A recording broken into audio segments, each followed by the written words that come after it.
Welcome to Thursday Night Knives. I'm your host, Bob DeMarco. Coming up, FRN versus G10. We take a look at the Viper number 47 from GEC as it compares to the Rough Rider denim work knife, and a comparison that's been being begged for, actually, forever at this point. And the most prevalent designer or brand in your collection, and why. I'm interested. I definitely have at least my top two, and I took a bunch of samples out here. I'm sure you can figure out what some of those are, at least knowing my taste. Hey, Caleb, good to have you here, sir. Howdy, howdy. We have a Knife Day. Great to have you here, Emerson, and its military inspiration. Excellent, excellent. Good. That's my number two, definitely, is Emerson. Not only Emerson knives, but also ZT. There, I gave some of it away, but we'll get to hey, we have Quack here. How's it going? Hello.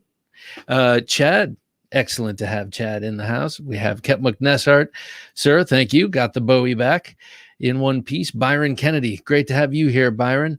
Byron, I think I just saw an email with your name in it, Byron, but I don't want to speak out of school, so I might be emailing you tomorrow, sir.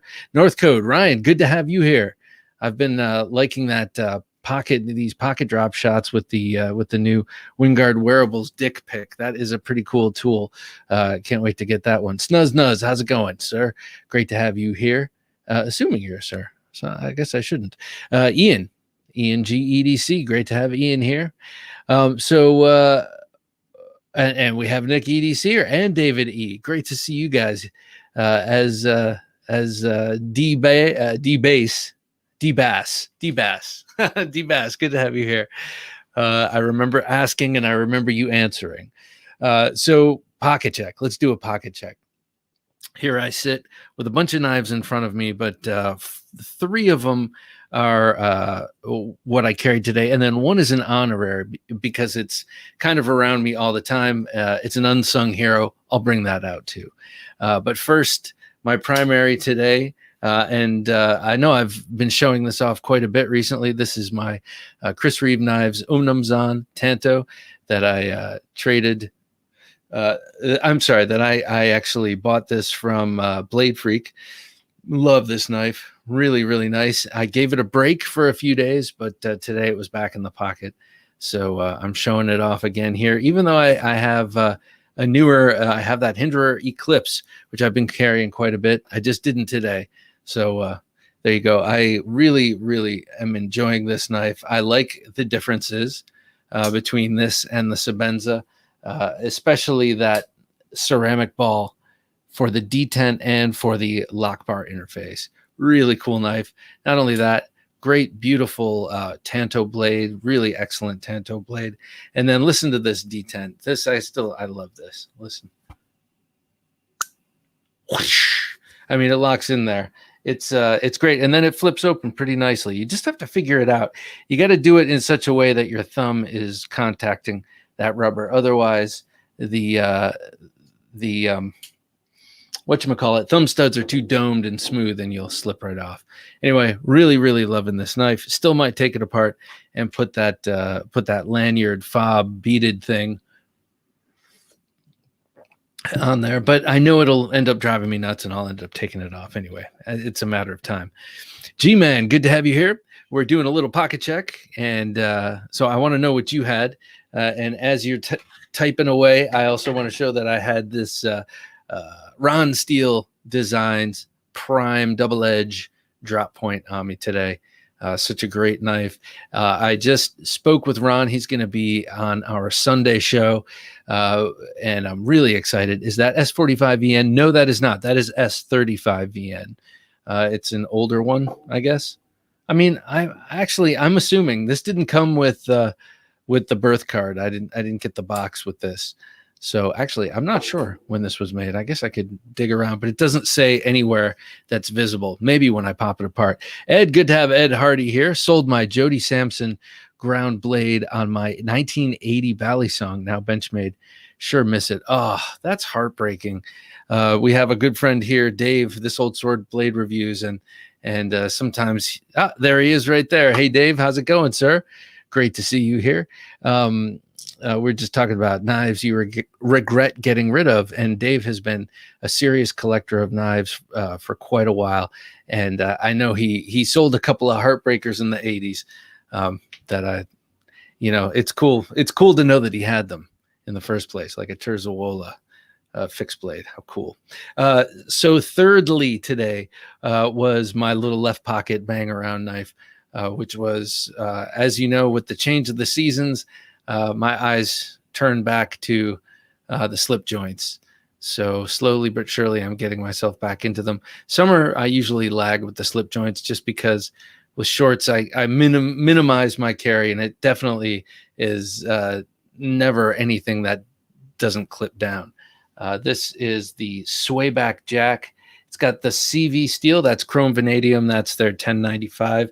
So it patinas nicely. I had a nice patina on this. I flitzed it off a little while ago. Very, very sharp. I got to say, I know a lot of people dish on case. I do like case knives, and I really like their CV steel. It sharpens up really nicely. And so swayback jack, it's that knife or that blade, and then a little scalpeline pen blade. Very, very nice knife. And this is what is this? I think it's the chestnut. I think that's the jigged chestnut bone.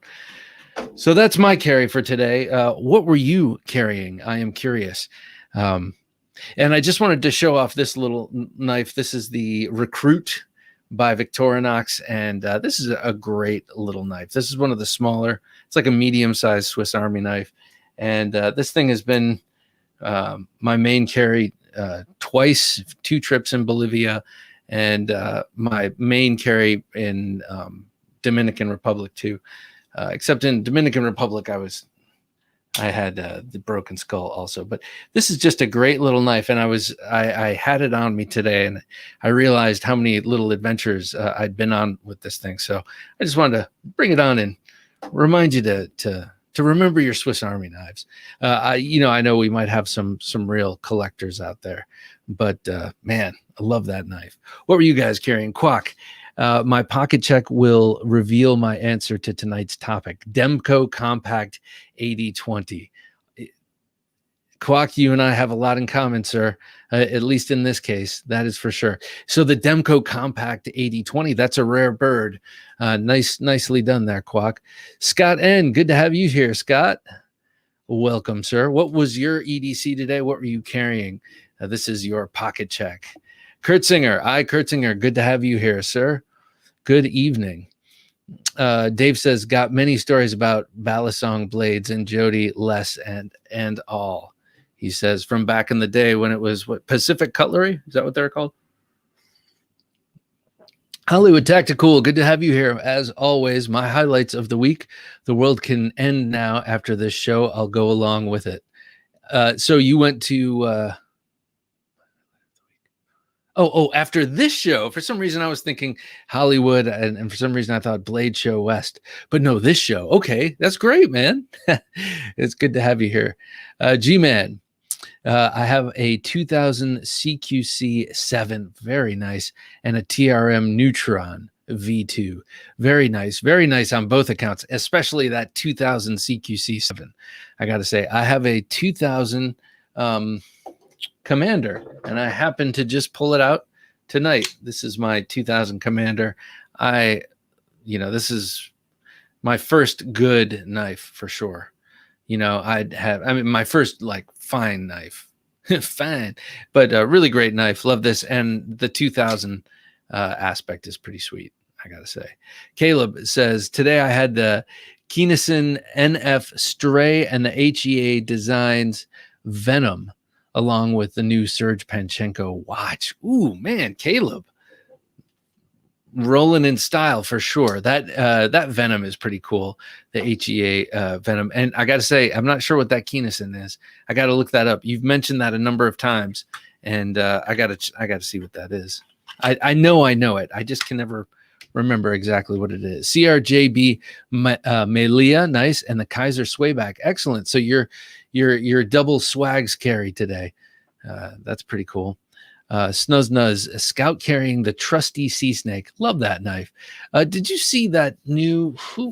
Someone's making a flipper that looks an awful lot like the sea snake, but I don't think Mike Emler was involved, so I'm curious about that. Scout carrying that sea snake, right side belt carry, case hobo knife for lunch use. Very nice.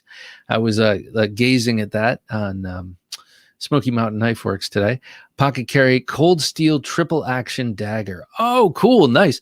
And back pocket is a brass kiradashi for tape and such. That triple action dagger, that was a cool little thing. I never had one, but I saw the use of it kind of slowed down in a video, and it's really interesting. And it looks like it's pretty fidgety in its own right. David E says, carried my Vero Synapse XL. That is a knife I would like to have. I have a Synapse Regs. I don't know. It's a 3-inch blade, but I would love to have that knife in XL. Nicely done, David E. Demco 8020 in D2 and Spyderco McBee today. Very nice carry. Is that 8020? Oh, S in D2. That S, does that stand for? That's the one with the FRN. I'm not sure what S is in D2. Short. Is that short? At Knife Point, good to see you. I think you mentioned something. We'll get to your comment in the community tab when we get to the main topic, but good to have you here. Homer Zoo T-Rex, Chinese knife maker. That sounds cool. T-Rex, one of my favorite extinct animals. Carrying my newly acquired via trade Heretic Wraith Auto. That is a cool looking knife. That is a really fine looking knife. How do you like it, Dave? Is it as how does it compare to the other popular automatic knives, especially Microtech? I'm curious. Matt Hatter says Liang Ma Lanny 2 and the Wii Mote. The Lanny V2, is that the one that just came out that almost doesn't look like a Lanny's clip at all? I love those Liang Ma designs. I would love to get the cuff, the kitchen utility folder. That was so cool looking. And also the updated eraser would be a cool one to have. D-Bass says, I was carrying my XM18 3.5. Excellent, sir. What blade shape? Got to know the blade shape. One of my favorite knives of all time, for sure. Scott N., my large feldspar was my trusty companion and knife model. Excellent. I like the feldspar a lot. I think that's a cool design, and I like that they did it in a couple of different iterations. Ooh, a very nice Eldris and Buck 55. That's a usual for Ketmuk, and one of my new bug outs with M390. Very, very nice M390. I love how. Now this is different from what I'm always complaining about with the Quayback and the Elementum, but I love how they decided, okay, bug out is popular. Let's come out with 50,000 versions of it. I like how they did that because they're not just dealer exclusives. There's a lot of cool stuff coming out of the factory.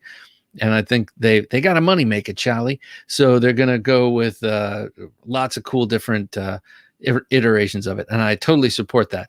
Now, if they came out a year later, you know my whole thing. I don't need to go on about the Quaken. Smith & Wesson Extreme Ops in my pocket today, says Ed Hardy. Is that a trusty one for you? I've never had a Smith & Wesson. And as a matter of fact, I've been thinking about how I would love to get a wheel gun, and a Smith & Wesson would, of course, be my first choice. Well, maybe not, of course. I'd love to have a Colt Python. That would be a cool one to have. Nick EDC here says, today is the small Nkosi. Love that knife. Manix 2 in M390. Excellent. And had my bearded gear Hank on me since it came in. Also just ordered the tactile turn Bexar. Can't wait. Now the Bexar, that's the kitchen knife, isn't that? Or no, I guess the Bexar is the slip joint. That is one I'm definitely looking forward to. And I got the thing saying that I was eligible to my time on the waiting list, and I just didn't have the $200 to buy it at the time. I had my knife dollars wrapped up elsewhere. It's hard to plan ahead with knives because opportunities present themselves and sometimes you have to jump at them. Dark Gravity, good to have you here. Dark Gravity says, heavy pockets today. Liangma Field Duty, the XM18, very nice so far. PM2, and the Spider Coast Stretch in K390. I bought today. Very nice. Very nice. Now I'm curious, Dark Gravity, did you walk into an actual brick and mortar store and buy that Spider Coast Stretch? Or did you order it and it came in today? I fantasize about having a place that I can just walk in and see a whole bunch of sweet knives and have the option to buy them. There is a 511 store near me that has some cool knives, and a woman that works there is really into knives and she's very cool. But other than that, there's nothing around here knife wise. Anyway, Big Staff 8. August 19th, I'm assuming. Big Staff August 19th says smock with fat carbon lava flow scales. Ooh, nice. And a black lynch clip. That sounds awesome. I really like the blade on the smock. The handle, I'm betting, is comfortable, but it always looks a little awkward to me. So put some fat carbon, and I do like fat carbon quite a bit. And a lynch clip sounds beautiful. Byron Kennedy, trusty Cold Steel Recon 1. Very nice. And a 30-plus-year-old trapper. That I love. The thwack of the umnums on could be your money sound. Yeah. Oh, yeah. Whoosh. Every time. Yeah. Love it. Big Staff, August 19th says, and a Citizen watch. Very nice way to round out the EDC. I do love a watch, but I gotta say, I don't like the iWatch. I don't like looking at someone's wrist and seeing a black void. Something about that. I don't know. I don't trust it. Anyway, carried my new Something Obscene Company J-Cape 3.5. Very nice, Ian. I love the shape of that J-Cape blade. Never had myself an Obscene Company knife. Well, maybe. I mean, sort of half.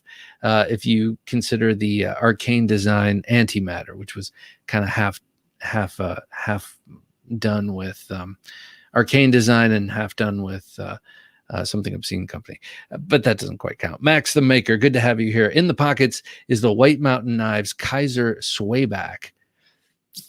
Oh, okay. In 154 cm and micarta. So that's the Swayback that Swag's designed again, right? Do they have their own version of it? That'd be cool. Blade Ogre says, hello all. Hello, Chris. Good to have you here. Blade Ogre just put a new handle on his what do you call it? Ogre, your Ogre Spike Bowie. And pretty cool. I like the new handle quite a lot. Have a Knife Day says, I'd like to get a Case V42. Yes, I would too. I would like to get that. That's that nasty trench knife, sort of double-edged, beautiful. I was just looking at one of those the other day, and I like how the leather from the stacked handle continues underneath the quillions, underneath the guards. It's like a little protection for your hands for, hours and hours of thrusting it. You at least you have that soft leather there to cushion your hands. Very cool knife. I'm not sure I've ever heard anything about the Case make of it, but I guess since they do a limited batch and they charge a handsome fee for it, I bet they do a good job on it. Blade Ogre says, M. Custa Katana. I've always been curious about the M. Custas. And a Boker Arbolito, El Hero Micarta fixed blade. Very nice. Very nice carry. I like those Arbolito knives. There are a bunch of really cool Bowies in that line of knives. Hollywood Tactical says, I picked up a Tops SXB Skull Crusher Extreme blade. I know which one you're talking about. And California Cobra, I like that a lot. Non-lethal double-edged dagger. What do you mean non-lethal? That California Cobra looks pretty nastily lethal. It's a curved blade, and it's got that little pokey thing, and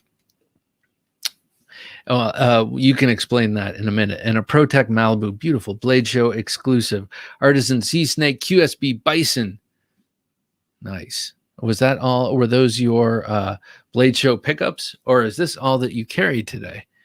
I'd be proud and happy for you either way, for sure. D-Bass says the blade shape is the spear point. Okay, I love the spear point. That was kind of the first one, right? The original that came out, and you don't see it as much. It was eclipsed in popularity, I think, by the Spanto, because the Spanto is kind of a cool and unique shape grind. I mean, we have Steve Clover. Good to have you here, sir. Hello, Bob, Jim, everyone. I'm still on the honeymoon with my petrified fish beluga. Oh my goodness, is everything nice? Is thing, oh my God, is the thing very nice? I know what you're trying to say, and I know what I'm trying to say. And yeah, I have a petrified fish here that Dave donated to the channel that we're going to give away. And man, that is a very, very nice knife. Just beautifully made. You know, what can I say? Heretic knives compare favorably with higher end Microtechs. As the owner is, Marfione Jr. It's not a surprise. Speaking of giveaway knives, I wanted to show you what we're going to be giving away next week. The actual one is not in. It will look slightly different from this one. At Knife Point says, Bob, the Bexar is pronounced Bear X. Bear. The X is silent. Oh, okay. Thank you. Appreciate that. Steve, okay. So this is the knife that we're giving away. It's a Finch Devil's Finger. Just new release, very popular knife. People are loving this. Hey, guys, we have Ezekiel and Jonathan. We've just got the Off-Grid Viper. I know you're shocked. And the Gerber Prodigy. Also, Condor Aviator Machete. Sweet. Oh, I'm loving Condor stuff, man. They just keep coming out with cool new stuff. James, good to have James Moore here. As usual, it's always a pleasure. Nick EDCer says, yeah, I hear you, Bob. I planned poorly, but when it was my time to okay, right. When it was your time to get the Rockwall. Yeah, it's like, yeah, I want to be on the list, but I might not be into slip joints at that moment. Dark Gravity said, bought the Spyderco K390 in a brick and mortar. Very nice. Congratulations. St. Nick's headquarters is about 3 miles from my house. Well, man, I'm living vicariously through you from here on out. That's awesome. So, yeah, we'll be giving away this with the green handle and the black blade for the Gentleman Junkie giveaway next Thursday. That's the 21st. Big Staff says, so I have been planning on buying an XM18 and also peeking at the ZT0562. I figured the Hinderer would be best, but I have had several people tell me they prefer the 0562 over the XM18. Any thoughts? The 562 is awesome knife. ZTs are awesome knives, and but I sold all of my Hinderer design ZTs. There was 3 of them that I had to buy my first Hinderer knife, and I never went back, and I'm glad I did. And you know, it depends. I think if you want the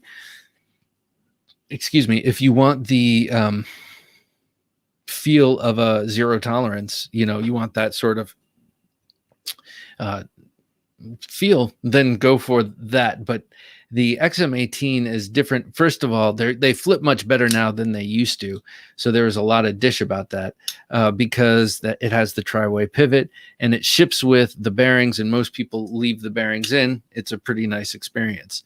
So I think they flip like a ZT now. So I would just go for the XM, honestly. That's how I feel about it. Hey, Bob, being in Virginia, do you remember Chesapeake Knife and Tool? Yes, I do. I actually bought my first quality knife from them when I was a teenager. Man, that was a great knife shop. So when my wife and I, she wasn't my wife at the time, were courting, she was in DC and I was in New York, and I would come down and visit. And I went to the Georgetown Esplanade or whatever it is, the area with all the stores and stuff. Was it? Yeah, I'm pretty sure it was in Georgetown. And I went into the Chesapeake Knife and Tool store and bought the Kershaw Storm, which was a really nice recurve, non assisted open knife from them, designed by from Kershaw, designed by Ken Onion. Great knife. I ended up giving it away a few years later to a cop in an airport because I didn't want to throw it away, but I had it on me by accident. But yes, great knife store. I wish we still had that, but nope, not around anymore. Hollywood Tactical says, yes, my blade show pickups, and the California Cobra offers the pointy pyramidal poker thing. Oh, I see. At first thrust, held in reverse grip, then double-bladed hook blade as the lethal option out afterwards. What a cool design that knife is, and very quite nasty. That curved blade just looks horrifying, coming and going. Big Staff says Edgeworks in Frederick. Oh, is a great brick and mortar and the knife and a knife guy's knife store. I remember seeing about that in Frederick. That's just I just got to take the day off sometime and go out there. That would be awesome. Hey Ben, good to see you here. He says, hey everyone, rocking my Blade Show West scores today. Custom slip joint from Nick of Birdvest Knives. Oh, I saw that picture with you and Nick, Ben, and I apologize to you, sir. I owe you a call. I got caught up. Sorry about that, but congratulations, A, on Blade Show, and B, on the Birdvest knives, the Nick Timpson made knife. That's an awesome score. Dave says, scored a couple of new Dam design blades right before they sold out at their site. Nice. Looking forward to sharing them in reviews. The Yokai and the Wendigo. How cool. Again, keeping up that theme of sort of mythical creatures. I don't know what a yokai is, but it sounds like a Japanese demon or something.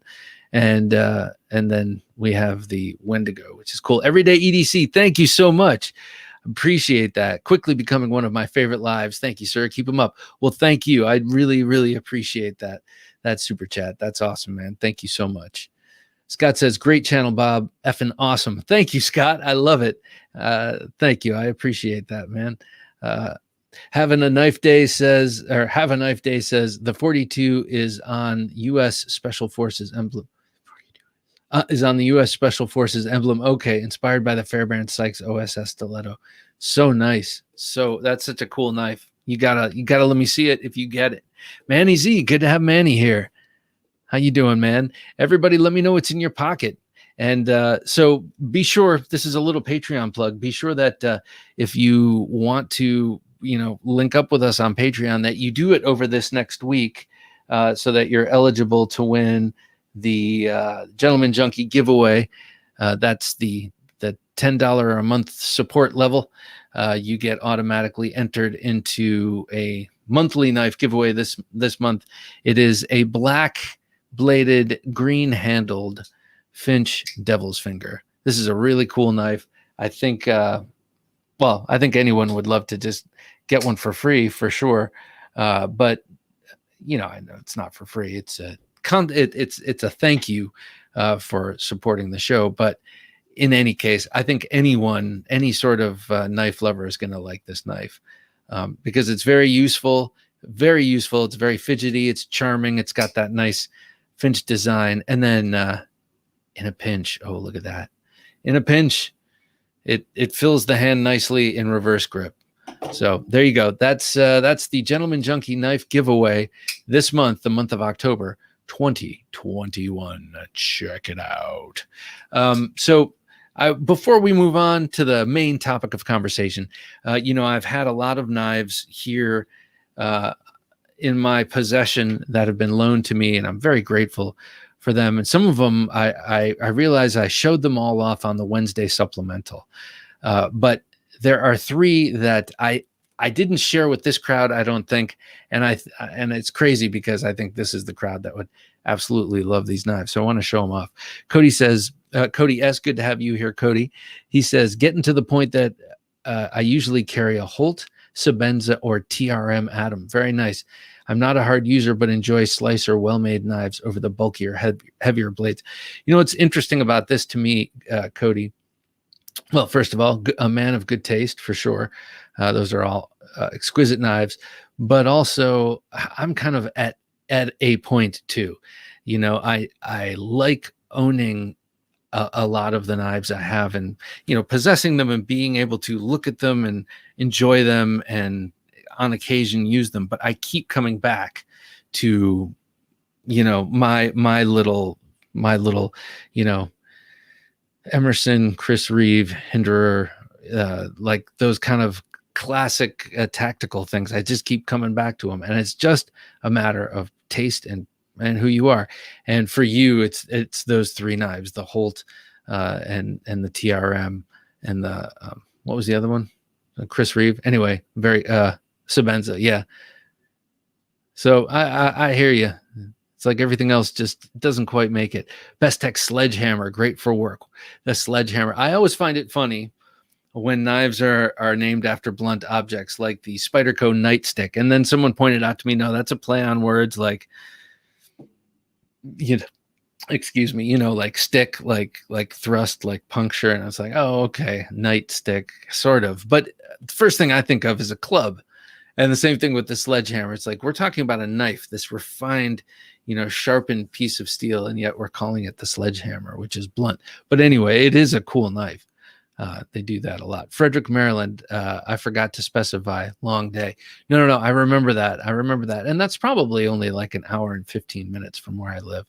But that takes driving into Maryland. And I don't mean to alienate any of my Maryland audience, but difficult drivers from that state, I gotta say. And then difficult driving in that state. It's like you go into some sort of nexus and none of your compasses work. It is a weird place. Clay Roden says, yo, just got on. Hey, Clay, great to have you here. I'm presently deeply hooked on my Hinderer Jurassic Triway 3.5 Spear Point Battle Blue Black G10. That sounds awesome. That sounds right. I was just talking about how I'm really deeply into my Hinderers and a couple of other similar type knives recently. And that Jurassic, I got to say, has been turning my, getting me to turn my head a little bit. I really want to get one of those at some point. Then my Benchmade Proxy, Osborne's last design, I believe. Oh, okay. Very nice. Benchmade Proxy. Manny Z says, I've got my M4 Spider Monkey. What a cool knife. Cool knife company too. Then they got bought by Case. I'm not saying that they're no longer cool now that they're bought by Case, but isn't that what happened? Didn't Case buy them? Byron Kennedy says, if one's daughter is cutting her pancakes with a SOCOM Elite, one likes tactical. Yes. So that was, thank you for bringing that up. That was my daughter was happy and mortified that I included a picture, happy for the attention, mortified it was that picture. But yeah, we're out at a pancake house, and the silverware is atrocious. In this whole town, it was like the thinnest, cheapest stamped out, stainless. And then the serrations were just ceremonial at best. They didn't in any way decrease the width of the edge of the knife. So basically you have a little 16th of an inch piece of blunt steel that you're supposed to cut these spongy, soft pancakes with, and it was just a disaster.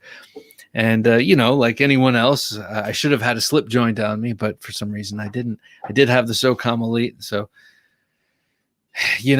pancakes ran in fear from that SOCOM Elite. It wasn't the easiest thing, I gotta say. That Tanto, yeah, it did in a pinch, but that's about it. I wouldn't go out of my way.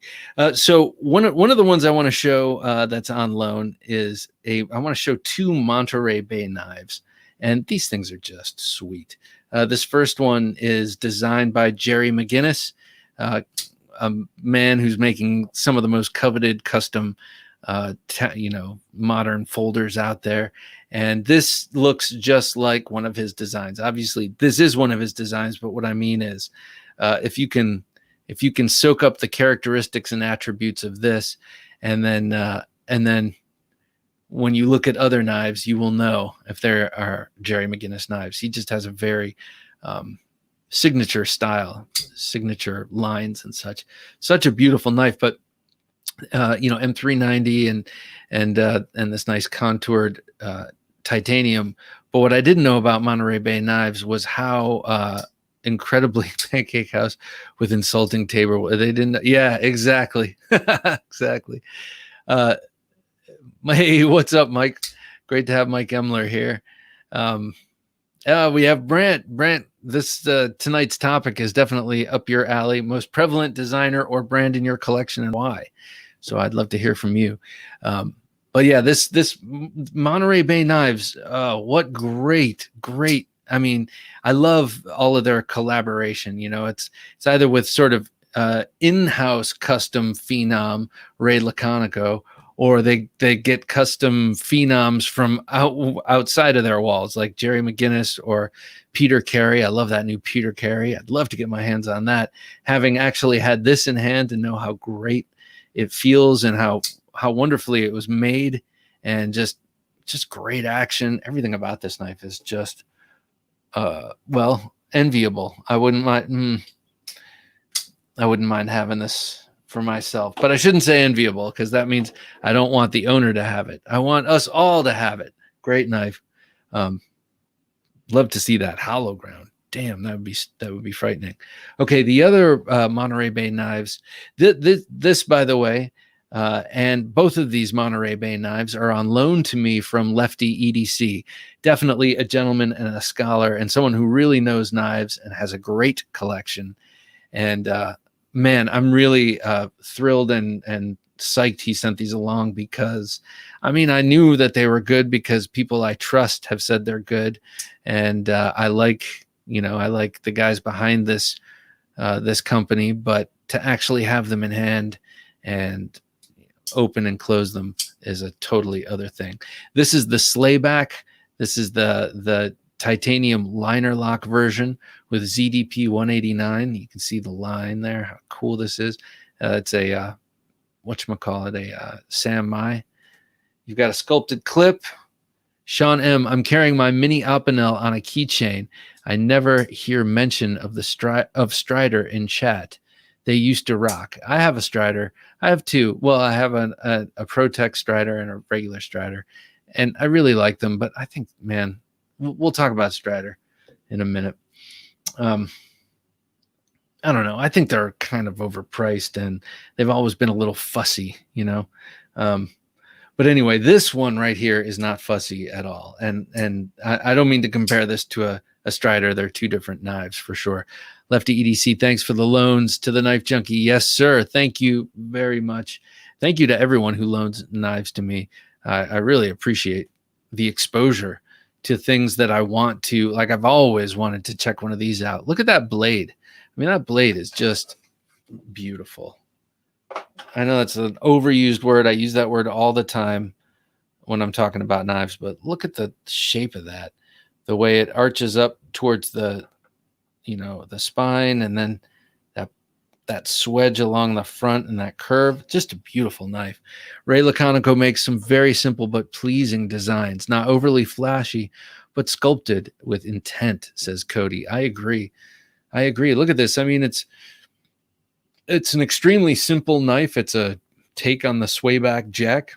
Here, it's a take basically on this knife, and ones like it. And I think he did a really cool interpretation.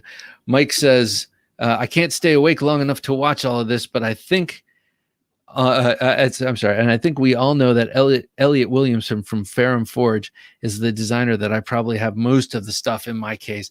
Yes, that's right. Oh man, that's an awesome collection. And you did a really cool suite of videos of your collection that I really liked not that long ago. Well, it was over the summer, I think. Blades and Fades. What's up, brother? Good to have you here, Blades and Fades. I'm just showing off a couple of knives that have been on loan that haven't gotten enough airtime, and I have to do a video of them, but I wanted to show them off and really voice my appreciation for how really, I mean, tremendously designed. Yes, you got two sort of legends designing, but just how really nicely made and executed these are. I'm just very, very impressed. Love them. And so this new Peter Carey, it's a little bit larger, and it's also through Monterey Bay Knives, and I've always wanted a Peter Carey knife. This might be the knife I have to get. I know it's all sold out, so as usual, I've missed that, but I'll have to keep my eyes on the secondary market. The third and final on loan knife I want to show off is from Jake of Bearded Gear, and this thing is tremendous. This is the Roosevelt, the Oz Roosevelt, the Oz Machine Company making just this beautiful knife, this Oz, or this Roosevelt. I knew that it was a good knife because certain people, well, like Jake and like Stasa and others, have talked about how this is their favorite knife, or Stasa said it's his favorite knife in his collection, and I knew that there had to be something to it. I mean, it looks simple, it's very pleasing, but it didn't jump out to me immediately, and then just having it in hand, having it on loan, I've really grown to dig it and appreciate it. Blades and Fade says, I've been here for a little while, just wasn't chatting. Great stuff, brother. Thank you, sir. Thank you. Let us know what you were carrying today. Dizzy Diggy Dab Rig. Oh, gotcha. Good to have you here, Dizzy. Hey, what's up? Everyone couldn't figure out why I couldn't find the live feed, so I realized I was watching YouTube through a browser on my tablet instead of the app. Huh. I didn't know that it should make a difference, but well, that's good to know. Thank you.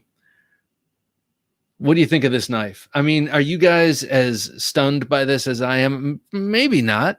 I mean, look at that cool pattern milled in there.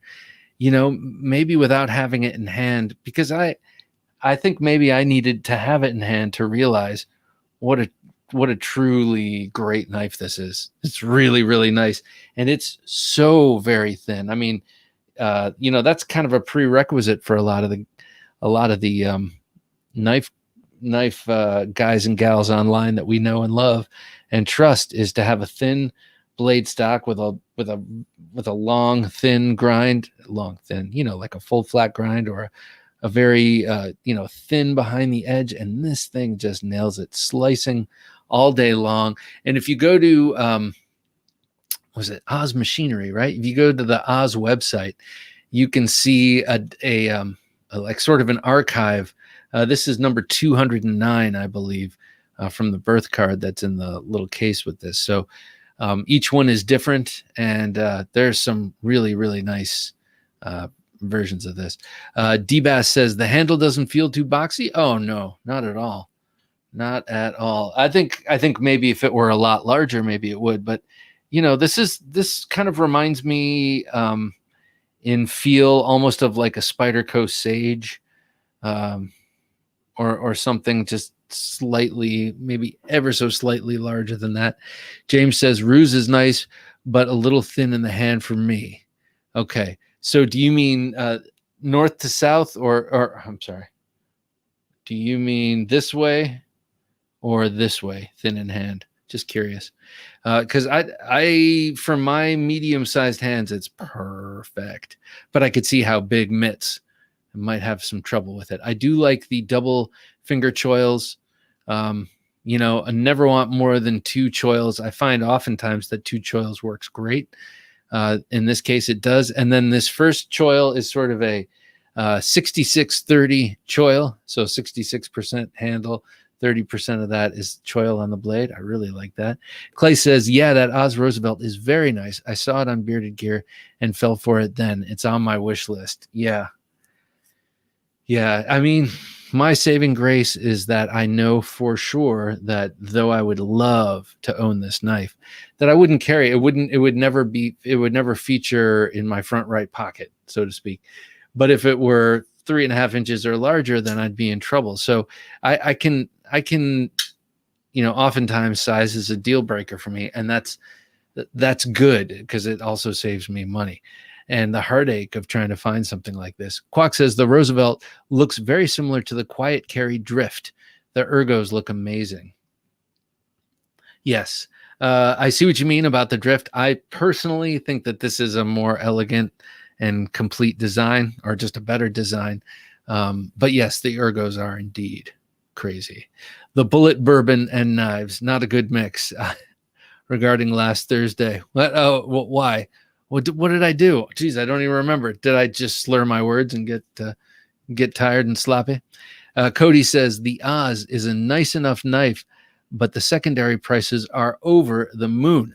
Not my taste, but glad people make different things for different folks. Me too. Me too. And I like when a maker, you know, I can understand the desire or the instinct to design a whole bunch of things and try a whole bunch of things. But I also like when a maker focuses on a winner like this and then just iterates and reiterates, you know, ad nauseum for all the people out there who want them and want them in different ways. Because, you know, by the time that voyage is done, they will be, you know, masters. Redacted, good to see you. Good evening. That knife seems nice enough. It's just not my bag. Yeah. Yeah. It might not be your bag. That's the thing about this. This is way better than nice enough. Like it is exquisitely built, I gotta say, and designed and everything. But yeah, it's not exactly my bag either. And that is a relief. That is a relief. That's kind of how I felt about an Olamic, the Olamic Busker. I was like, this thing is exquisite. I'm glad I don't want it. I'm glad it's not in my wheelhouse, so to speak. Blades and Fade says, and the Roosevelt is definitely one I'd love to check out one of these days. Yes, yes, you should. You should. It is very nice and just considerately built, it seems. Lots of weight reduction pockets in there. Oh, maybe that's what you're referring to. Belching from Bullet. At Knife Point says, not my cup of tea, Bob. Needs some flash. I like a pretty shiny. Okay. All right. How about here's something nice and shiny for you. This is what we're talking about tonight, actually. We're talking about what are the most prevalent designers and knife companies or knife companies in your collection. And I would have to say both go to, say, this knife, Cold Steel, most prevalent brand because I've been collecting them the longest. And then the most prevalent designer, for sure, Andrew Demko. And they come in all of these different shapes. Oz Machine Company posts 10-minute lotteries on Instagram to purchase these. It's hilarious that no matter what they post, everyone immediately posts in, hoping enough. Yeah, man, that's a good problem to have. Good problem to have. So I have, here's a good example of a classic Andrew Demko Cold Steel. Here is also a new classic Andrew Demko. This one is a Cold Steel. It's the 8015. The Cold Steel did a marvelous job of recreating these. Designer that I seem to have the most knives of would be Max Kachuk. He is Ukrainian who continues to be prolific in his designs for Concept, Kubi, Tucson, and Bestech. Very cool. Okay, I've seen his name. I've never actually attempted to read it out loud, and I usually think I'm pretty good. But Manny Z says, Bob, that McGinnis sprocket is still available at MBK, $200. I'm guessing the recurve blade is not as popular. Oh yeah, I guess that's true. I think that's one of its major wins is that recurve. I love that. Thank you for the heads up. I appreciate it, Manny. James says the handle on the Roosevelt I tried was just over 0.4 inches thick, and the scales were pretty flat. Just not really my thing. I think it's a good knife at base price. Yeah, I see what you mean. I see what you mean about the thinness. It is a thin knife, and in my hand, the clip makes up for some of that. But and then there's no way you would use it without that forward choil. That would be silly. But yeah. I also like that the knife is corrosion proof. That's because it's Zephonite, right? Zephonite. Totally rust proof. Forgot all about that. Now that's a nice shiny thing. Yeah, see, nice and shiny. So Demko, and then of course I've got the 80 20.5 and Shark's Foot, a blade shape that I love to hate. Yeah, it's pretty cool. It's pretty cool. I had to have it because I already have the clip point 80-20, but kind of want to change that blade shape a little bit. Not this one. This one. kind of want to saxify it a little bit. James says, are we doing most prevalent now? Yeah. Most prevalent designer or maker or make. So for me, it's Andrew Demko. And a close second would be Ernest Emerson, because I have a bunch of Emersons, and then I have some ZTs made by, designed by him. So yeah, I would say for me, it's Andrew Demko. Someone else before was saying Andrew Demko, and now I've forgotten who that was. But James, who is it for you? Just curious. So, yeah, there they are. Some of my beautiful. Oh, here, I also brought this and this out. These are subtle knives. It's the old Spartan. Great and classic Andrew Demko design. And then the new Voyager, new meaning new in 2006. He introduced this handle, and the triad was introduced at that point. And then here's a nice one. Doesn't get much press, but the Frenzy, a great knife based on the Japanese helmet breaching knife. And Andrew Demko's done quite a bit of Aikido and other Japanese martial arts. Iaido, I think his dad growing up had an Aikido studio, so he's got an affinity for the Japanese knives. Kachuk, thank you. Kachuk is how Max's fans have corrected me in pronouncing so many times. Kachuk, thank you. Kachuk myself. Clay Roden says, so it looks like the Roosevelt is $1,300 plus on eBay. Well, supply and demand, I guess. Handmade in his garage, serious ma and pop stuff. I don't know if it's his garage. I shouldn't say that. I don't, but I mean, just it's a ma and pop operation for sure. So every dollar goes to something, valuable. G-Man W says, I have more Spyderco than anything else, but most prevalent designer would be Emerson. Good man, G-Man. Maybe that's what G-Man stands for. Good man. Yeah, I'm with you on the Emerson. Professor EDC, good to have you here, sir. Bob, Jim, fine Jensen, ladies. Hope everyone is doing well. Sorry for being late. It's quite all right, Professor EDC. This is one of those places in life, one of the few places in life where you can be late and it doesn't matter. We're just happy to have you. Blades and Fate says Hinderer and Spyderco. Man, well, you could look, but it's hard to think of two finer companies to have a glut of. I could stand to have more Hinderers. Caleb says, I've got a good amount of HEA designs, but my Serge Panchenko collection is growing pretty good. And you have a watch to add to that. I think those Serge watches are pretty cool, man. He seems to be a super talented guy. David E says, most prevalent designer, Demko. By the way, the machine ground AD20S is the slim D2 version of the AD20. Okay. All right. I remember John talking about that.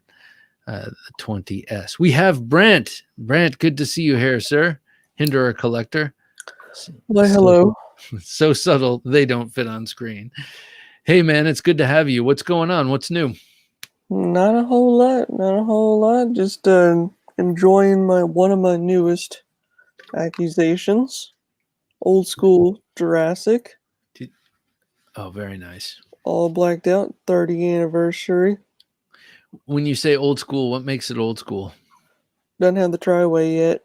Oh, okay, gotcha. But it doesn't have the scale flippers, does it? Or the scales? Like no, this one's just normal. Okay, yeah, because when they first came out with that, it was with those. They look like dinosaur scales, basically. Yeah, I wasn't so crazy. Believe it or not, Rick didn't come up with that name. Lori Hinderer came up with the name. With the Jurassic name? Uh-huh. Why? Because the way when he made the wood mock-up version of it, it had the scales on it, and when she saw it, she said, it looks like a Jurassic. So it's when he decided to call it Jurassic, because it's pretty much a shortened down of a an Eclipse. It's shorter than an Eclipse. It's similar, shorter. I think it's probably like, I don't know, probably that similar. Okay, same ballpark. Same Yeah. ballpark. Clay says Hinderer is amazing. My second one is on the way. Very nice. An Eclipse Triway Tanto to Ooh. mate with my Jurassic. To mate, that should be a beautiful sight. This is my recent acquisition. This is the Eclipse. This is an old one. This is a pre-Triway, and I'm just fine with it. Hey, let me ask you something. Someone was saying recently, now where was I watching this, dag nabbit? I won't remember, but someone was talking about how the pre-Triway is the way to go. They contested that with the Triway pivot, when you remove the bearings and you put either set of washers in there, they are not measured to the same exact tolerance, and therefore blade play gets introduced because they don't have them exact. Now, what would you say to that person? I can't remember who that was. To answer that, when Rick made them, it's probably, I cannot think of the name that he said, but it's like it's probably 2 thou thickness over the pivot, depending on what you got. Like the skinny, like this is it's the most skinniest version. But like a full size is probably, I don't know. If Rick was here, he would tell you, but I don't know for sure. But they're about quarter, I don't know, at least quarter that much. But sometimes it will get a little blade play, depending on which one you're using, like the copper, the bronze. The bronze will give you a little bit, it's a little stiffness when you first get it in. The Teflon's pretty good. But, I mean, I never had blade play on mine.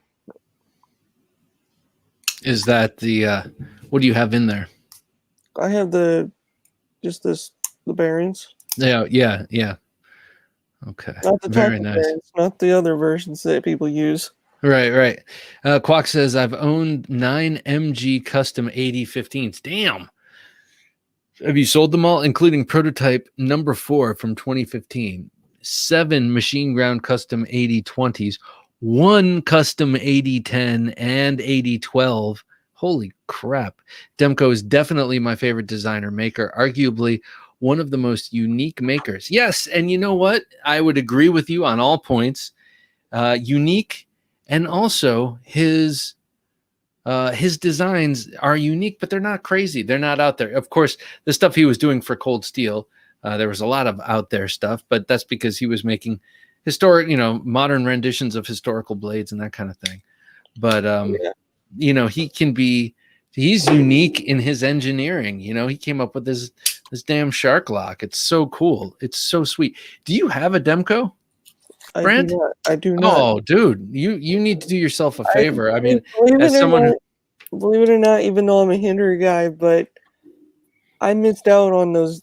I was almost this close to getting one on Knife Joy, and I was like, man, dang it. Yeah, you should seek one out, and even if it's just a 20.5, this will get you hooked. I mean, the action. I'm not very good with my left hand. The action is just fun. The 20.5s. This is OS 10A. It's been doing great, and I used this for we have tiki torches in the backyard. So this one got used. The most use it's seen has been carving spikes on the bottom of tiki torches. So it did great against old dry bamboo, and then it did dull out and strop right back up. OS 10A, good steel. Brant, get you one of them by the end of the year. I'm with Quack. I think you have a proven history of great taste in hard use knives. So you need to. Yeah, I mean, I've owned so many knives, not even hinders, but like ZTs, all different ones, and I've always would love. I almost bought, actually, believe it or not, that Cold Steel at A20, AD20, the one, the Scorpion. Oh yeah, 8015. I Yeah. almost bought that. I almost bought it. Well, you can still get one. James Moore says, I have 2 customs from Sharp by Design and 4 of his production models. Soon to be 5, 3 each from Berger, Shiro, and Spyderco, 2 each from Thorburn and Civivi. A little variety. Yeah, you got a great variety there. I think I'm most impressed with the Sharp by Design. What's that? I've always wanted a Shirogara knife, man. Those things are sweet. Yeah, Hardest EDC. Good to see you here. I've got that 2.5 sharks, the 20.5 shark's foot. It is cool. It is sweet. What do you think of this? I suggested this a while ago, and I got a lot of people saying, "Don't do it. Don't do it. You'll ruin it." I have trust in my skills that I wouldn't ruin it, but doing this in general might ruin it. But I want to take this blade. And then Clay says, too many cool knives. Demco is on my ever-growing wish list. Almost impossible to hit a drop. Yeah, no kidding. I want to do this with it. Yeah, just to give it a little bit more of a point there. Just a little bit. But I think it might make the blade look shorter than it is. And that is, of course, a concern because I'm a shallow dude. Dark Gravity says, I know what you're referencing, Bob. Alchemy 1 noticed with his hinderer. That's who it is. It was Alchemy 1 that he couldn't get it to line up or to have blade play, maybe both when he changed to either washers. Yes, that's exactly right. Thank you, sir. And I just watched that. I think he recently posted that video. At Knife Point says, oh, I'm sorry. What's that, Brant? No, I'm just saying that Alchemy is a really good dude. I mean, I've watched his videos throughout the years, even though when he reviewed the first Fire Attack, the very first one that one way before the Triway. Oh yeah. At Knife Point says, am I the only one who thinks the Demco Shark Lock is an accident waiting to happen? Looks too easy to activate. No, not real. No, I think Andrew Dimko, when he made that, he didn't make it where you would accidentally. I don't believe that you're going to accidentally unlock it. You do have to pull this back quite a bit, and you feel, and it comes up. I mean, it does. But I can't even really imagine what you would be doing that you could actually, maybe let's see this big one, maybe. Like, so, okay, I don't want to do this too much, but so I'm pulling back with my thumb and then flipping forward. If something happened in which like the lock came undone, you still have the it's like all the Cold Steel Demco knives, the ricasso stops on your fingers so you can one hand them.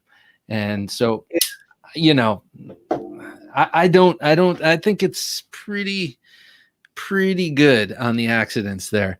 Have a nice day. Thank you, sir. I got to see a lecture by Mr. Emerson at Blade Show West, the Uncommon Man. I saw that one at Blade Show East. I enjoyed it very much. As a matter of fact, something he said, I was thinking about that lecture this very day because it was my first day going back to a formal gym, you know, the one at my workplace, instead of just sweating it out on the floor in this room. And I was thinking about the rowing machine because he was like, it doesn't matter how old and out of shape you are, you can always sit down on a rowing machine and start there. So that's what I did. I started on the rowing machine and started there. Laconico is synonymous with simplicity and elegance. I agree with you. Just clean but I mean, like, he made those very plain ergonomics feel great. Hey, what's up? We got Grateful Panic. Howdy. Great to have you here, sir. As always. Hollywood Tactical says that slayback reminds me of the CRKT Raikiri by Hara. Let me get I it. don't Where know did I put it? Yeah, I'm not sure if I know that one. Hardest EDC. Just got a Ray Laconico. Sweet. I don't have one. I need to get one in the collection. And actually, this one would be a great one. Because I just really love that shape. What do you think of that shape, Brent? it's a pretty good, wicked looking sway back kind of look. Yeah. I know Quack says, I know some people prefer the pre-tri-way because a carbidized is less likely to slip than steel insert. Interesting. I hadn't thought of that. Yeah, me too, actually, because yeah. I got to say, well, 4 of my 5 hinderers are pre-tri-way, and all 4 of them, none of them ever had lock stick at all. And I can't say that I can't. I had horrible lock stick with Striders. I've had horrible lock stick in the beginning with Emerson's, but they all go away. That's part of their break-in, and I know it annoys a lot of people. But I've never been able to get like the Strider lock stick. I just have to put pencil on. I feel like a sucker for that. What's that? I had horrible lock stick on my Strider. Yeah. But then look at the Sebenza, or look at the Les George VSEP, at least the one I have without an insert. They do beautifully without an insert. Doesn't need it. I'm gonna get a Les George. I need to get one. I think you do. I think you would like it. Byron Shiro is hard to beat for production knife quality. Brian puts so much work and thought into every detail. Not saying build is better. He seems to design for my hand. Take service seriously. Yeah, he's a cool guy too. I mean, he's a down to earth, like, real person. Hollywood Tactical says the shark lock is the greatest invention since the bar access lock. You might be right. The Scorpion lock here for a minute. My Strider lock stick eventually went away after flicking it like a maniac for weeks. This I've always thought was cool, but something about the fact that it can pinch you always felt like the Scorpion lock was maybe halfway legend.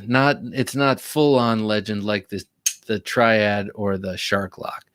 At Knife Point says most prevalent brand is Benchmade. Infidel fixed, Infidel out the front, so nice. The Tengu blue class, Tengu gold class, very nice, and the sock P folder that I had engraved by Benchmade. And that's that sock P folder is the real long dagger like. Yep. That's a cool one. Yeah. Clay says, haha, Brent. Tilt your head sideways to gaze at slayback. I get it. Huh? I don't get it. I don't get it either. Blades and Fade says, I've been watching Alchemy 1 for a hot minute. He's an OG in my book. Yeah, he is. He's cool. Very much. He's like the guy who came up with use your shit, if I'm not mistaken. And that was a long time ago.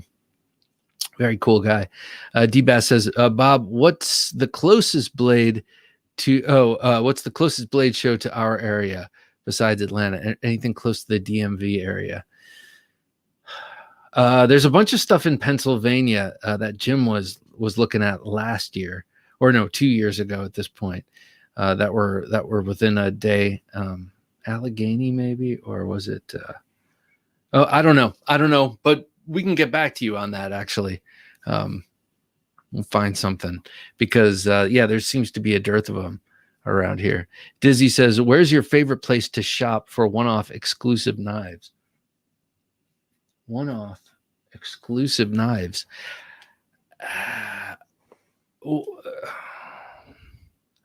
One-off knives to me sound like custom. I don't have too many of them, so I guess I would have to say Instagram, because that's where I've gotten to know the work of people who make one-off exclusive knives. Or are you talking about exclusive knives like all of the M4 knives from Blade HQ? actually. I'm not sure if that's what you mean. Maximaker says the only brand I have more of than CRKT, more than one of is CRKT, but I want more of Vox designs. I like that he designs so many different types of fixed blade, locking knives, slip joints, automatics. Yeah, and he's got a recognizable style and a classy line. Good design hand. Super Lock Snex is pretty nice too. Is that the new one? Because man, I love that thing. I love that thing. Mary, hey guys, what's up, Mary? How you doing? Welcome.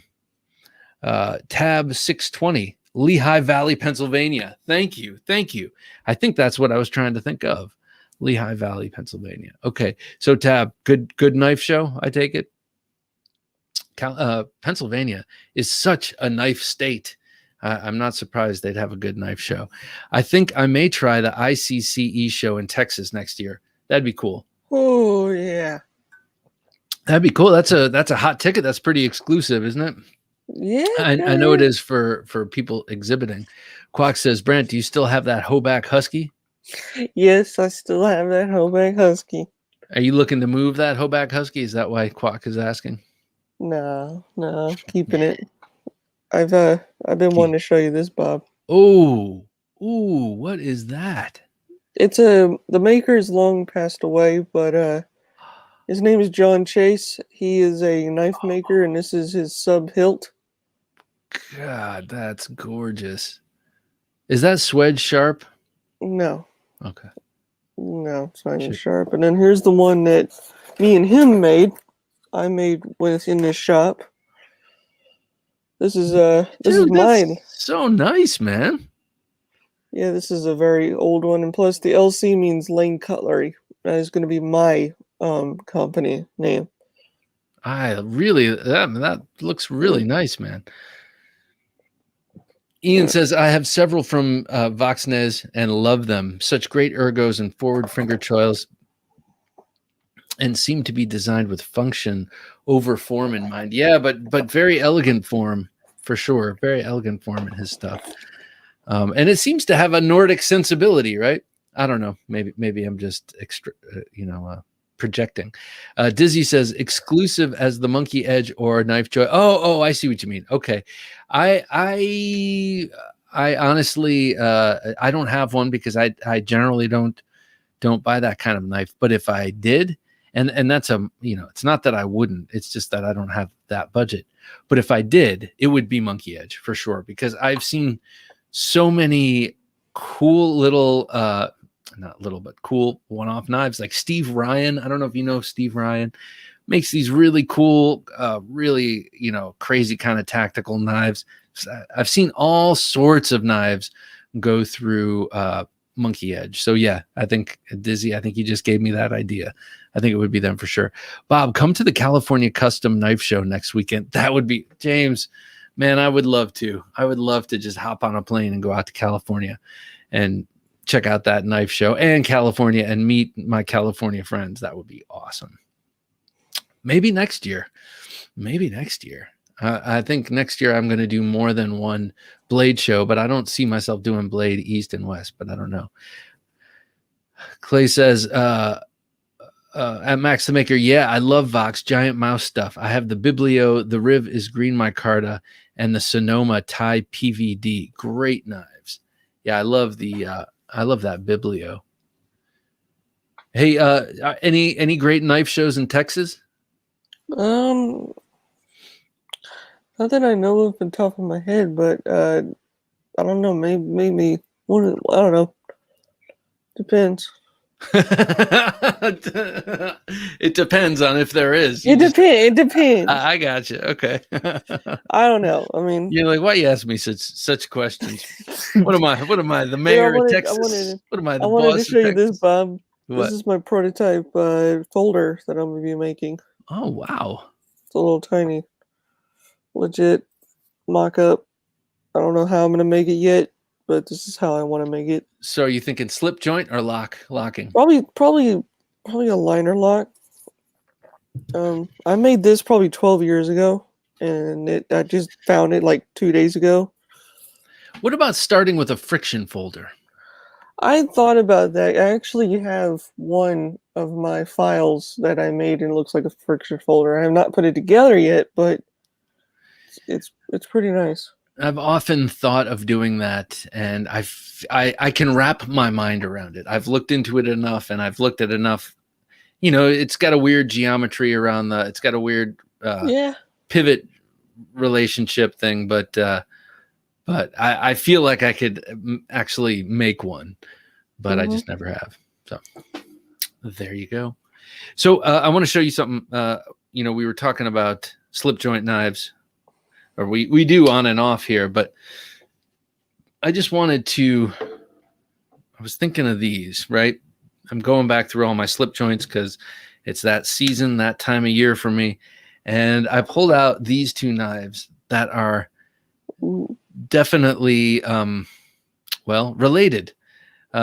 This is the GEC number 47. This is the Viper, probably one of the most coveted regular, like run-of-the-mill designs. Now, I say that because that's how I feel about it. I don't know if that's actually the case, but back when I first got tuned into Great Eastern Cutlery, probably 2013 or 2014, this was the knife everyone was trying to get. And it resurfaced in 2020, and Mike Latham hooked me up with this one. It's a second because there's a little break in the bone, but just a beautiful, beautiful sway back knife. Nice. The only sway back I have is a case sway back. Case sway backs are awesome. It's one of those case knives. They actually there's the same one I got.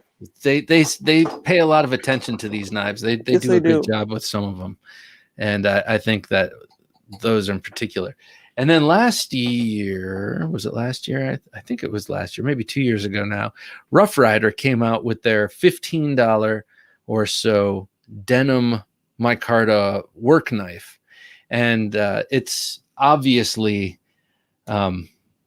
shares a lot of the same, design language and lineage here, and it is basically a poor man's version of the GEC. And I'm glad I have them both because I would be willing to thrash on this very capable yet 440A knife instead of this 1095 and beautiful plum bone. Do any of you have these two knives and have any experience comparing the two of them? Dark Gravity says, Bob, come to the New York City Knife Show in Nashville. It's not a long drive for you. That's hilarious. The New York City Custom Knife Show in Nashville. I love that. That sounds like a great idea, Dark. I've never been to Nashville. As a matter of fact, I don't think I've ever been to Tennessee. And that would be cool. I would love to do that. How long is I went to the New York knife show, custom knife show, when it was actually in Manhattan. It was on Times Square at one of the hotels, the Big Hilton or one of those, and that was in late 90s probably. And then they moved out to like Hoboken or Newark or something like that. Emerson and Spyderco says Professor EDC. Right on. That's a good lineup. That's a good one. Yeah. But I love that it keeps moving further and further away from New York, Here you go, Bob. Here's an oldie. Here's a Gerber. That's the Gerber. Sportsman. Okay, let me tell you about that. That knife is from the 70s. Is it from the 80s? Okay, well, my dad had a version of that knife in the 70s, and it was Dad, if you're watching, sorry, but it's the truth. He ruined the blade trying to sharpen it on one of those circular wheels. No. But that knife was so nice. I remember he had it in the little leather case, and it was up in his den, up on a bookshelf, and I could just sort of reach it, and I'd open it. Okay. I loved it. Gerber was hot way back when. Yeah. Oh, here it is. The Sheraton Nashville downtown. Yep, the New York Custom Knife Show. Yeah, me too. That's a great idea. I might have to do that. Take a little trip with the lady. That's what would be nice, actually. Leave the rugrats at home. Here's some mac and cheese. We'll be back in 3 days. It's like when you watch, when you see the movie Unforgiven. Did you ever see that?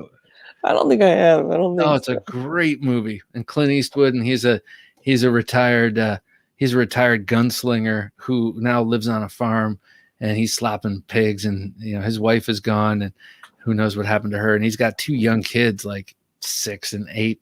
And he's got to go off somewhere. And he's like, yeah, I'll be back in like 3 weeks, slop the pigs and shoot anyone who approaches. And he left, because kids were tough back in the day, unlike your generation. I'm just kidding. At Knife Point says, most prevalent designer is Jerry Moen. Ooh, we have a class act in our midst. I have 3 mongoose. I love those. I think those are so cool looking. Damascus with gold handle. What's that? I was going to say, Knife Point. I met Jerry Moen at a knife store, and he is the most nicest guy. He lives little ways from me, and so does Gil Bradley. He lives in the same area as I do, so wow. I can literally, one day, if I go, I'm going to videotape myself going there, and I'm going to make a knife at it with him. A lot of knife greats in Texas, too. A lot of them. Peter Carey's there. Tactile Knives is there. Quartermaster's there. Quartermaster's no longer. I'm just kidding. I Kurtzinger says Nashville is cool with a K. I bet. Clay says, does a case Stockman / humpback count? Does it count? Are you talking about the sow belly? Because that is the sow belly. That's the style of sow belly. Tony Bose came back, brought that back. The sow belly? Yes, he's the one that brought it back. Here's one right here. It's a Rough Rider, but it's one of my best built. Oh, that's nice. I got one that's signatured with Tony Bose. Oh, well, that's very, very nice. This one, I really like Rough Rider's Spay blades. They're also wicked looking. Yeah, it's a really nice Spay blade. Fair's got nothing to do with it. That's right. Yes, he is another legend. Yes, he is. Gil Bradley is another. Yeah. Fair's got nothing to do with it. Blade Ogre says, wish they had more big knife shows in Texas. Yeah, that would be cool. I wouldn't, and then bring it up this way. Blades and Fades and Michael Janich. Yeah, me too. I got a couple of, I reduced my Michael Janich stores when I sold Nick Martino my M4. So Chad, good to see you, Chad. Sow belly, great design. I agree. I agree. I was just thinking today, a sow belly Stockman would be very cool. I think I need one of those. I have a sow belly Trapper. Well, this might be a sow belly Stockman, but it's in Stag.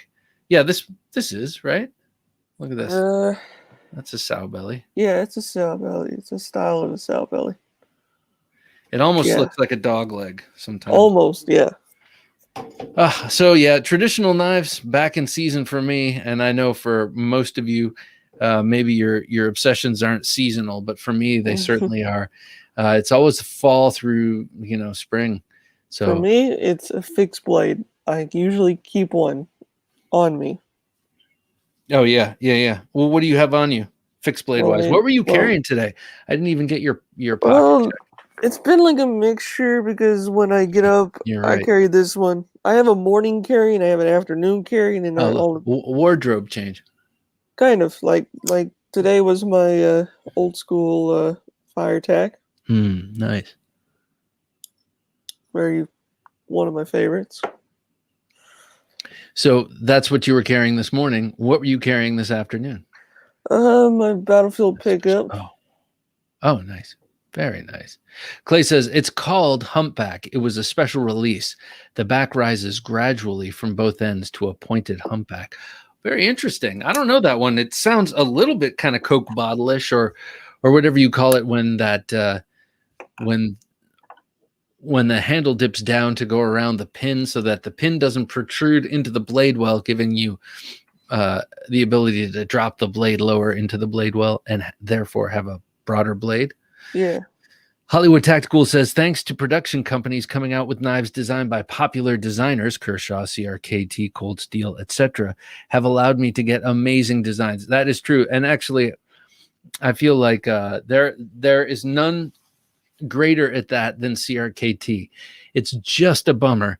It's just a bummer that they're sitting on a 700-year supply of 8CR13 MOV. I feel like if they could just free themselves from that freaking blade steel, and they could stick with the steel frame locks and all that, they've learned how to make them quite light and quite doable. But just that blade steel, man, people are so over 8CR. If the New York, James Moore says, if the New York show can be in Nashville, Blade Show West can be in Texas. Yeah, you're right. Exactly. Exactly. That's not even as much of a stretch. Peter Recenti is another one. He's out of my price league. Yeah, Peter Recenti. I love his knives. Yeah. Believe it or not, when I went to the Spyderco factory, outlet, I got to hold the prototype of Peter Recenti's Nirvana. Oh, nice.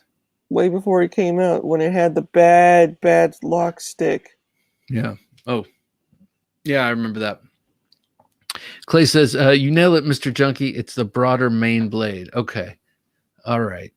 Nice. And then someone two back said, I thought it was the Humpback Whittler. And that sounds familiar too. Nobody does FM GFN better than CRKT. I don't particularly like that material. FRN. That's funny, Hollywood Tactical, because tonight's knife fight, which we're coming up on, because this guy, this old man here is tired tonight. I'm not going to be going the full 2 hours, but we do have a knife fight here, and it's FRN versus G10. Oh, I mean, what do you think of that? That's a pretty good one, and that's one I don't think we've done here. And I think that each material deserves its day in court. I don't know. What do you think, Brent? I think it'd be cool to see what each of us would do. Would you like to join me in this knife fight? I would like to. Excellent. Do you have your druthers over which material you would prefer? G10. G10. All right. Then I will let you go first. G10 easy, says Blades and Fades. Oh yeah? You just wait. You might just change your mind after I'm done talking. FRN all day, says Chad. All right. FRN sucks, in my humble opinion. Not so humble there, sir. No, just kidding. Clay says, I'm a G10 man. Well, I'm a micarta man. So I don't care who wins this stupid fight. No, I'm just kidding. All right. So, Brent, let's do this. Let's line this up. Stand by. You've got 1 minute starting in 3, 2, 1.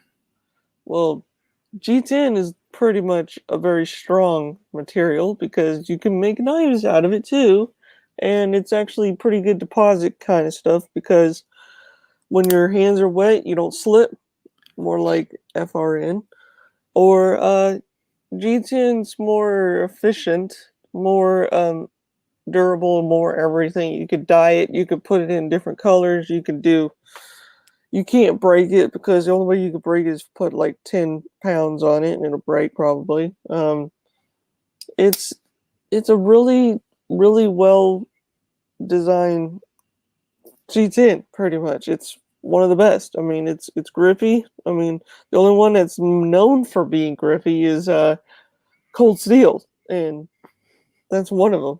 So, yeah, that's all I got. All right. Pretty good. It's hard to argue G10. Yeah. I mean, I got to say, I am a micarta guy, but I do love me some G10. It's not, these are, yeah.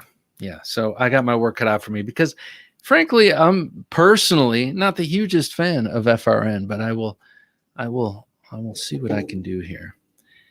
All right, in 3, 2, 1. Though G10 offers excellent machining ability, it offers excellent grip, strength, and lightness. For less money, GRN, glass reinforced nylon, or FRN, offers the same grip, you can get the same amount of grip depending on how you mold it, a lighter weight, a less expensive alternative that you can color, that you can manipulate in endless, infinite ways. And FRN offers you flexibility that where G10 offers you brittleness. A G10 or an FRN will be more forgiving. Therefore, it is a lighter material. It is just as textured, and it is more forgiving in hard use. That's pretty good. That's pretty good. FRN is more impact cracking resistant. Andrew Demko's personal carry is an 80/20 in Grivery. See? I'm just kidding. Just being a dick. Hollywood Tactical says G10 is made in layers with fiberglass and resin layers. It's so much stronger than most other polymer composite materials. I do love G10. I really do. I love a nice colored. Here's a nice layered colored G10. This is a cold steel. This is the Frenzy. I love that. I love how it looks when you dig in, you sculpt into it. You know, you just have your different layers. James says, thought you only get FRN if G10 is too expensive. That's right. Well, actually, that is kind of right. But some people really like Andrew Demko actually really do swear by the FRN. The disadvantage of FRN is moldability. But that feel yuck. Oh, the advantage is moldability, but that feel yuck. Yeah, it depends. Actually, I don't mind it at all on this 80/20.5. I don't mind it at all on the Voyager series from Cold Steel. You know, they've got strong steel liners. It feels really substantial. But in some other cases, like on the bug out, man, I just don't like the FRN on that bug out. I couldn't get the micarta handles on there fast enough. Micarta over FRN any day. Well, that's for sure. Micarta over Uber Alles any day. But I'm the production knife world. Nobody makes it as grippy. I'm sorry. But in the production knife world, nobody makes it as grippy as G10, at least not if they are both wet. You know, I think you're probably right about that, though. I do have to say both of these, the iron cross pattern in the cold steel Voyager and this, whatever you call this, sort of diamond texturing in the 20.5 are very, very grippy. I haven't experienced the 80/20.5 wet, but I have experienced this wet, and it's fine. North Code says G10. Just G10. Just one. Yeah, I hear you. Beckers are Grivery. I like Becker knives. Yeah, I like Becker knives too. I came across an awesome Becker knife, and then I sold it to someone, and I immediately regretted it. Byron says, gotta go. All have a great weekend and stay sharp. Thank you, Byron. Thank you so much, sir. Have a great weekend. And that's just about going to be us wrapping this up here as well.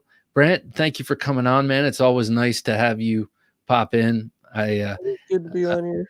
I thought that it was especially relevant for you to show up for this one, because definitely, like, of the people I know, and we like to bust on you for having such an awesome collection of Hinderers, but of the people I know, you really do have a very, very dedicated collection in a certain direction. And I get it. I understand why. I decided I will never sell an Emerson again. So I may acquire them, but I may not sell them. Blades and Fade says, I mean, let's be honest. For the money we are paying for these knives, I don't think G10 is too much to ask for. No, I think you're right. The same thing with, I don't think D2 is too much to ask for. Like, I'm done with 8CR. Don't show me a HCR 13 MOV. Just don't show it anymore. Clay says, yo, I still want to know if Brant will sell me his black on black Jurassic. No, that was a gift for me. I can't. There you go, Clay. There's your answer. It's a big fat no. I love my FRN Sage 5 lightweight once I got carbon fiber scales on it. Yeah, James, I'm with you, man. Once I get the micarta on it, I love your FRN. Yeah, All right. All right. Well, everybody, thanks for watching. Be sure to check out Sunday, Knife Junkie episode number 260. We have Ron Steele of Ron Steele Designs, who's just just killing it with his knives, his custom fixed blade knives. I had him make mine very mean and nasty, but he makes some really beautiful, pocketable, smaller EDC fixed blades with exquisite handles. I went pretty plain with mine. He does a lot of great stuff with handles. Anyway, a very interesting guy, a designer by trade, and now a knife maker. Come check it out. Episode 260 on Sunday.